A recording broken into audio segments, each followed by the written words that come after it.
Suzie Mac and I'm here at the Raw Lounge in East London and I'm just about to interview Jason The Assassin Radcliffe and I'm so excited. Let's go. I really hope he doesn't beat me up. Hi, I'm Suzie Mac and I'm here with Jason The Assassin Radcliffe. Why are you called The Assassin? It's just a nickname that teammates giving me, so, you know. So you've been called that, what, just since you started fighting, or like your whole life? No, since I've been fighting for the last 5 years. You're not an assassin, actually, are you? You're a nice boy. I just got a feeling, I get the vibe that you're a nice boy, to be honest with you. How are you anyway, Jason? Nice to meet you, I'm Suzie. This is the first time we've met each other. I am going to be quite honest with you. I'm not that familiar with MMA fighting. Okay. How did you get into MMA fighting? Well, basically I started boxing at a young age and that. Okay. And when I started boxing, I didn't really thought that boxing was that much challenging. And then a couple of my friends of mine started to do jiu-jitsu, which is like a submission art. And I started doing jiu-jitsu for maybe like a year and a half. And then the same friends that were doing jiu-jitsu at the time went on to do MMA. And then obviously from that, I just felt lonely. And I just moved on to MMA as well, so that's how it started. So you don't do any sort of boxing or anything like that anymore, it's just this? Yeah, well, you know, MMA is a mix. It's a short term for mixed martial arts. So, you know, boxing is a martial art, jiu-jitsu is a martial art, wrestling, Muay Thai. So there's different forms of martial arts that come. How long did it take you to learn it? How to do it all? Well, you know, I'm still learning now after like 7 years. I'm still learning new things. So, you know, it's an ongoing, you know, progression. Yeah. So you have been doing it for 7 years, obviously. You've just said. Yeah. So how many fights have you actually fought in, and how many fights have you won? When I first started, I had one amateur fight. Okay. That was quite daunting at first, but you know, I liked it, I loved it, and then after that I went straight into professional, and I've had 8 fights now, professionals. 8 fights? Yeah. Am I right in saying you've won them all? No, I lost my first one. Just your first one? Yeah. Well done, that means you're doing good anyway. Yeah. And you've got a fight coming up soon? Yeah, I've got a fight in 2 weeks, Commercial Road, UCMA 39. Cool, I want to come to it. I've never been to anything. No. I don't know if I'd be a bit scared though, to be honest with you. Yeah, you probably will be. You know, there's a lot of testosterone in the air and stuff. So. What do your family think about it? No, they see that I enjoy it. You know, I'm always training. You know, I'm always in a good place. So.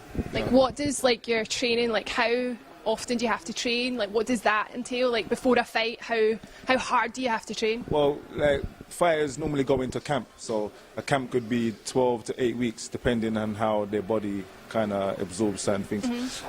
So for this fight, I've been in an 8-week camp because I found that 12 weeks could be a bit too draining. So for the last 8 weeks, I've been training for this fight, and I feel. Do you have to change your diet and stuff during? Yeah. So what kind of things do you eat? Oh, I miss a kebab at the minute. You miss a kebab? Do you crave it? I crave it badly. But you know, you gotta eat clean and stuff. So I eat a lot of fish and chicken and vegetables at the moment. Yeah. Boring. I'm not gonna say I enjoy it, you know, but I gotta eat it. So it's just. And see when you do it in your camp, what is your typical day like if you're training?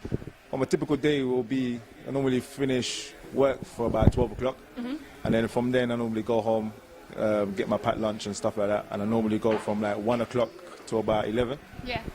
And we normally do 3 different arts in one day. So in the afternoon will be pro training, where only pro fighters will be training. And then in the afternoon, roughly 5, 6-ish, there'll be either Muay Thai or wrestling. And then 8 o'clock till 11, there'll be another pro session where the pros will be. That's a long day of training. Long day of training. So this guy that you're fighting against, his name's Chad Brown. Chad Brown. Yeah. Have you ever fought against him before? No, I've never. I've seen him a couple of times. Where's he from? I think he's from South London. I think. South London, right? Yeah, so he's a London boy. Yeah, I've seen him on the circuit a couple of times. You know, he's a tough kid. He's a tough kid. But I know he ain't been in there with someone like me before, so. Oh my God, you're going to destroy him. I just get the feeling that you're going to destroy him. Yeah. I saw that what you were doing just there, and I saw the moves that you were doing just there, and I really wanted you to teach me a move, but I don't actually think I want you to teach me a move anymore because I'm a bit scared. You know, it's nothing too serious. Really? Can we do this right now? Can we? Because they're quite... Or maybe next time. Yeah, I know, I'm thinking they're quite contact, like... Yeah, it is, yeah. You're getting right up close and personal with someone. It's self-defense as well. Yeah. It's not just, you know... I need to learn that. Yeah, a lot of people come to the gym to learn it as just self-defense, not necessarily to fight. So, Yeah. you know, it's a good thing to kind of have. Like, obviously, I'm just new in London, so I need to learn to protect myself in the streets. That's why... I train at a club called London Shoot Fighters. It's in Park Royal. Okay. It's a really busy gym. Yeah. It's mixed, women and boys. So. Is there any really good female fighters? Oh yeah, there is. Yeah. There's a few. Is there any Scottish fighters? Not that I could name. Oh, right. No, you can name. There definitely will be because There we're, will be, definitely. we're a bit mental, to be honest with you. You might be one of them. You know. Yeah, maybe I'm like a MMA fighter in training. Like this is maybe the day that my life is going to change and I'm going to end up like being able to beat people up. I think like see when you come from Glasgow you kind of learn at an early age how to like fight against people anyway. It's just part of growing up. Yeah, part of growing up, but it's not the right way and it's not the way that you do it sort of thing. So what is your ultimate dream? Like how far do you want this to take you? Well, at first, you know, I just wanted to fight. You know, I just wanted to see where I was at in my skill level and stuff, and then I wanted to travel, and then. You know, I started traveling, started to fight in other countries and stuff like that. I was supposed to fight in Croatia about a month ago. Okay. And I cut down a lot of weight because I only got told 2 weeks preparation for the fight. Mm-hmm. And then, you know, I cut about 7 kilos in about 2 weeks. So, see, does it work the same way as boxing? Like, you have to be a certain... Are you a weight? No, it's kind of like boxing. Yeah. You know, but MMA, the weight classes are different with boxing. So I normally fight at middleweight. Okay. So I don't know what it will be in boxing. I think it's like cruiserweight or something like that. But it's normally 84 kilos for us. Right. And I normally walk around at like 93, 94 kilos sometimes. But at the time I was around 93. So I had to cut down to 84 in like 2 weeks. You know, I took the fight and I thought, yeah, I could do it. Can you give me some tips on how to cut down to that amount of kilograms in like 2 weeks? That sounds amazing. It's not hard, you know. Oh my God, it's willpower, and it will be boring. But see, this is the thing. Like, what is your mind like? Are you very, very like strict with everything? Yeah, so when you do it, you go for it full on. Yeah. You know, like you can have a cheat day. You know, once a week. Kebab day. No, not kebab. No. You can have a cheat day. Like you'll have to have like sweets, or you'll have to have something sugary. Something that you've been craving the whole week. Yeah, because your body's got to feel normal. Yeah. You know, throughout the week. If you go out throughout the whole week or throughout the whole week, 8 weeks of just like dieting, your body is gonna feel just totally abnormal. So on the 3rd of May, are you going to have a kebab? After the fight, yeah, I might buy Chad a kebab after. So. Chad, yeah. Chad probably wants one as well. I'll buy him 2 if he wants. Yeah, he'll probably need to because you're going to whip his ass. Sorry, Chad, you might... Oh no, you're not going to do well. You're going to beat him. Anyway, it was lovely speaking to you. Nice and good luck. And I want you to teach me a move, actually. You want it, definitely? Yeah, I'm a bit scared though. It's a bit too... I don't know. It might be slippery. I don't know. I think it is quite slippery. I don't think I should get on the ground right now. Maybe next time. Maybe next time. I want to come and see you though. Yeah, Friday, May, 2 weeks. You know, we'll definitely hook it up. I'm so excited for you. Oh, we can come down to the press conference if you want. Oh yeah, let's do that. Yeah, let's do that. 2nd of May. Do you have to do like the fight and talk thing? Yeah, we face up. We sit on the table, and there's a lot of press. What are you going to say? Daily Mail. You know, I like to trash talk. So, you know. What kind of things do you say?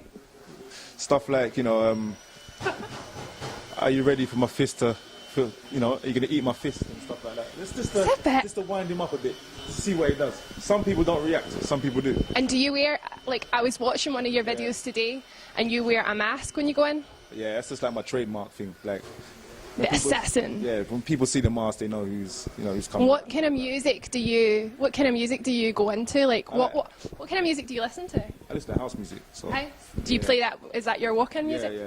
Like, I can see the crowd. Everyone's lively, and it's the kind of environment. So like house music, it picks. Everyone's got a smile on their face, and everyone enjoys themselves. So I don't like to be too tense. A lot of people come out to rap and stuff like that, and for me that makes me too tense. So I just like to stay loose, get the job done. Nice. Is there anyone that you, just before we wrap this up, is there anyone that you want to fight? Is there anyone that you look up to, or you? Yeah, I look up to my coaches because they've been around for a long while, and that in the sport. Alexis and Paul, London Shoe Fighters. Also my management for pushing me in the right directions. Mogul management. Who else? Is there anyone that you just really want to fight against? You know what? I'll fight anyone that they put in front of me, to be honest. I'm not. I like that talk. I'm not really too bothered.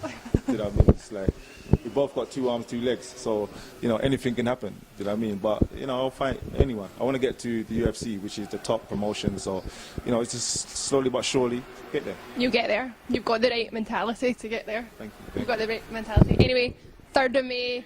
Make sure you buy tickets, and he's going to win. Sorry, Chad. Thank you so much. Thank you. Nice to meet you. I don't know why we're shaking hands, but it's nice.